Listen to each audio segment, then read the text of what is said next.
최근 상속증여세를 둘러싼 논쟁들로 국회가 들썩이고 있습니다.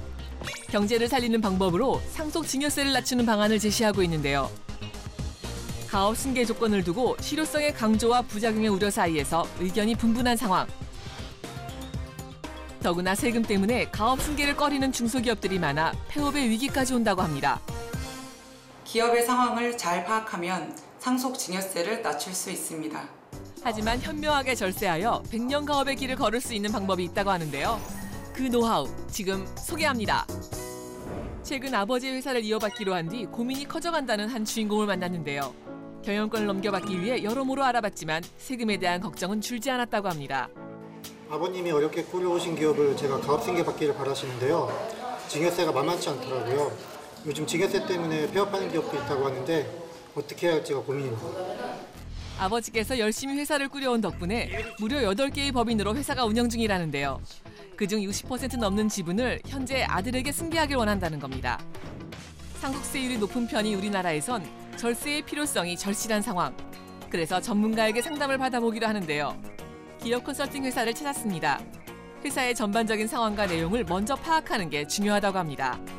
주식 가치는 약 300억 가까이 되고요. 비업무용 자산이 많아서 비업무용 자산에 대한 세금과 그다음에 이제 일반 증여세가 약 150억 가까이 나옵니다. 그래서 증여세를 어떻게 납부를 할 것인지, 그다음에 아버지로부터 어떻게 절세할 수 있는 방안이 있는지에 대해서 문의가 들어온 사례입니다. 아버지가 보유한 지분 중 업무무관 자산 비율이 50%, 상속 지분 중 공제받지 못한 지분가액이 무려 150억 원인데요. 우리나라 상속세율은 OECD 평균의 2배 정도.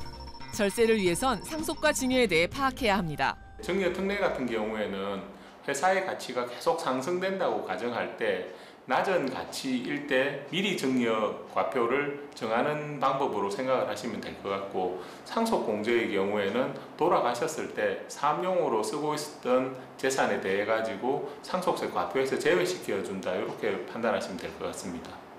생전에 증여를 받을지 돌아가신 뒤 상속을 이행할지 고민해 볼 필요가 있는데요. 특히 주식 증여를 할 경우 증여 특례를 고려해야 합니다.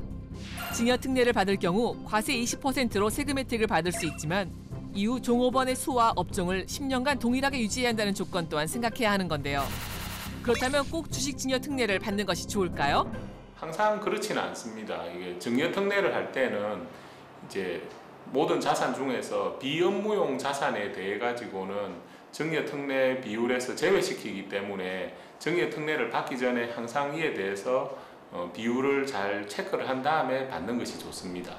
사례자의 경우처럼 업무무관 자산 비율이 높을수록 세금 혜택은 불리하다는 겁니다. 우리 회사의 경우 어떻게 절세 효과를 받을 수 있을까요? 일부분은 가업승계 증여 특례를 적용을 받고요. 가업승계 증여 특례 제도가 활용되지 않는 경우는 신탁이라는 방법을 활용을 하면 될 것 같습니다. 신탁이란 방법 안에는 승계자가 의결권을 행사하고 경영권을 승계받는 구조를 만들면 가능할 것 같습니다. 신탁을 할 경우 회사의 지상권이 직접적으로 이전되지 않기 때문에 과세를 받지 않으면서 경영권은 가져올 수 있는 건데요.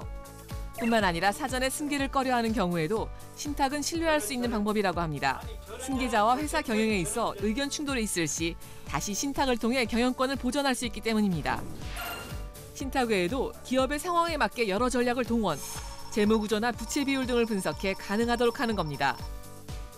지금 상황에서 아버지가 힘들게 키워온 회사의 경영을 포기해야 되나 하는 생각도 가지고 있었는데, 상담을 받으면서 이런 절세 방법도 있구나 하는 걸 알게 되니까 고민도 좀 없어지고 앞으로 회사를 위해서 더 열심히 일하겠다라는 생각도 가지게 되었습니다. 기업 스스로 해결해 나가기 어려운 가업 승계 제도. 전문가와 함께 한다면 꼭 어려운 일만은 아닐 텐데요. 창업주가 어렵게 만들어 놓은 회사라 승계가 쉽지 않습니다.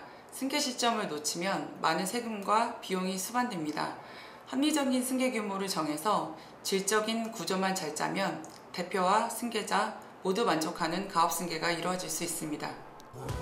100년 가업으로 이어질 우리의 소중한 기업들.